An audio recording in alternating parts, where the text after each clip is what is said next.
6 ఏళ్ల కుర్రాలను అరెస్ట్ చేయడం ఏంట్రా? నాకు తెలిసి ఇంక దీనికన్నా బిగ్గెస్ట్ డౌన్ఫాల్ ఏ ఉండదు ఏ గవర్నమెంట్ కైనా సరే. బీహార్లోని బీపీఎస్సీ పేపర్ లీక్ అయిందని చెప్పి వాళ్ళ మదర్తో పాటు చిన్న కుర్రోడు 6 years బాబు ప్రొటెస్ట్లో పార్టిసిపేట్ చేశాడు. సో వాళ్ళ అమ్మతో పాటు వీడు కూడా క్వశ్చన్ చేయడం స్టార్ట్ చేశాడు. సో ఇతను క్వశ్చన్ చేస్తానని చెప్పి కారణంతో పోలీసులు, బీహార్లో ప్రస్తుతానికి బీజేపీ గవర్నమెంట్ రూల్లో ఉంది.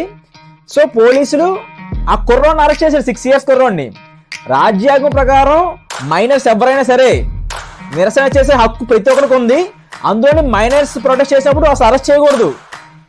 పోనీ ఈ కుర్రోడు ఏమన్నా పబ్లిక్ ప్రాపర్టీని డ్యామేజ్ చేశాడా, లేకపోతే ఏమన్నా బంగారు ఆభరణాలు ఏమైనా ఇవ్వమని అడిగాడా? కేవలం న్యాయం చేయమని చెప్పి ప్రొటెస్ట్ చేస్తాను అంతే. ఆ బీపీఎస్సీ పేపర్ లీక్ అయింది అందుకని చెప్పి వాళ్ళ అమ్మతో పాటు కలిసి ఆవిడ ప్రొటెస్ట్లో పార్టిసిపేట్ చేశాడు. దానికి తీసుకెళ్ళి అరెస్ట్ చేస్తున్నారు. ఎక్కడికి వెళ్తుంది ఈ దేశం? మన దేశంలో ప్రతి ఒక్కరికి ప్రశ్నించే హక్కు ఉంది. ప్రతి పౌరుడు ప్రశ్నించాలి. ప్రశ్నిస్తేనే ఏ గవర్నమెంట్ అయినా సరే సరిగ్గా పనిచేస్తుంది. అది బీజేపీ కాంగ్రెస్ తొక్క తోటకూడని లేదు, ప్రతి ఒక్కరు ప్రశ్నించాలి.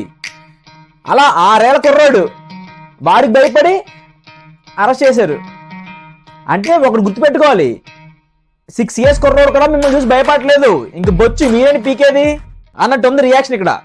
పోనీ ఏమన్నా పబ్లిక్ ప్రాపర్టీ డ్యామేజ్ చేస్తాడా? అదే లేదే, జస్ట్ వాళ్ళ అమ్మతో పాటు కలిసి ప్రొటెస్ట్లో పార్టిసిపేట్ చేశాడు.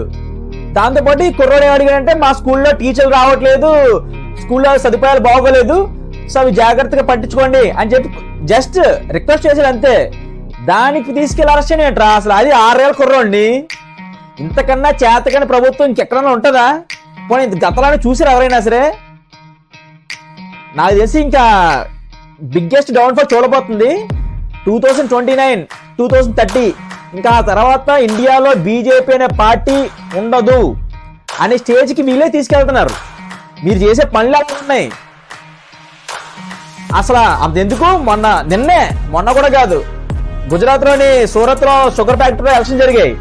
అక్కడ కూడా 14 సీట్లు ఓడిపోయింది బీజేపీ. మీకు డౌన్ఫాల్ దారుణంగా ఉంటుంది. ఎందుకంటే మిమ్మల్ని ఏమి బేబస్ అయిన కోరుకోవట్లేదు కదా, మా కోసం అది చేసేయండి, ఇచ్చేసేయండి, ఏరోప్లేన్ తీసుకొచ్చేయండి, ఎయిర్పోర్ట్లు కట్టండి, ఏం చేయండి అడగట్లేదు. కేవలం వాళ్ళకున్న హక్కుల్నే ప్రశ్నిస్తున్నారు. అది కూడా చిన్న చిన్న పనులు, స్కూల్స్ కట్టమని, స్కూల్లో మిడ్ డే మీల్స్ ప్రాపర్గా పెట్టమని, ప్రాపర్గా ఫంక్షన్ చేయమని చెప్పి క్వశ్చన్ చేసేందుకు కూడా అరెస్ట్ చేస్తున్నారంటే ఇంతకన్నా దారుణం ఏమి ఉండదు. అవి మీ డ్యూటీస్ మిమ్మల్ని ప్రాపర్గా చేయమని చెప్పినందుకే ఎంత భయపడిపోతుంటే ఇంక మీరే నడుపుతారు ప్రభుత్వాన్ని. 6 ఏళ్ల కుర్రోడు కూడా మీకు భయపడలేదు, ఇంకెవరు మీకు భయపడేది? బొచ్చు. మీకు ఇదే డౌన్ఫాల్. ఇంతకన్నా దారుణంగా ఉంటుంది కమింగ్ డేస్ లో. ఎనీవే, ఈ సిజేపీ వాళ్ళు మంచో చెడో ఒకటి మాత్రం బాగా స్టిమ్యులేట్ చేశారు ప్రజల్లోంచి. ప్రతి ఒక్కరు కూడా ప్రశ్నించాలి అనే విషయాన్ని గుర్తు చేశారు. దీనివల్ల ఇప్పుడు నాట్ ఓన్లీ బీహార్, అన్ని స్టేట్స్ లో, మన ఆంధ్రప్రదేశ్ లో కూడా జన్జీ క్వశ్చన్ చేయడం స్టార్ట్ చేశారు. ఇప్పుడు ప్రతి మెడికల్ కాలేజ్ లో కూడా ప్రొటెస్ట్ జరుగుతున్నాయి. అలాగే అన్ని స్టేట్స్ లో కూడా ప్రతి యువత కూడా బయటకు వచ్చి ప్రశ్నించడం మొదలుపెట్టింది. ఈ క్రెడిట్ మాత్రం ఖచ్చితంగా సిజేపీ పార్టీకి వెళ్తుంది.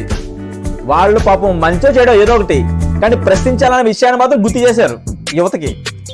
సో ఇప్పుడు ప్రతి ఒక్కరు కూడా తమ హక్కుని తెలుసుకొని ప్రశ్నించడం మొదలుపెట్టాడు. ఇది చాలా మంచి పరిణామం. ప్రతి ఒక్కరు ప్రశ్నించాలి. అసలు ఏ గవర్నమెంట్ అని సంబంధం లేదు, ఏ పార్టీకి సంబంధం ఉండదు. ఇవన్నీ మన హక్కులు, మన సామాన్య హక్కులే మనం ప్రశ్నించుకొని మనం కావాల్సింది మనం చేసి పెట్టుకోవాలి. మనం నాయకులు ఎన్నుకున్నది వాళ్ళకేం బానిసత్వం చేయడానికి కాదు, మనకు చక్కగా పరిపాలన చేస్తారని చెప్పి మనం కోరుకునేది కూడా వాళ్ళని సరిగ్గా పరిపాలన చేయమని, అంతకుమించి ఏమి కోరుకోవట్లేదు పెద్దగా బీభత్సంగా ఏమని.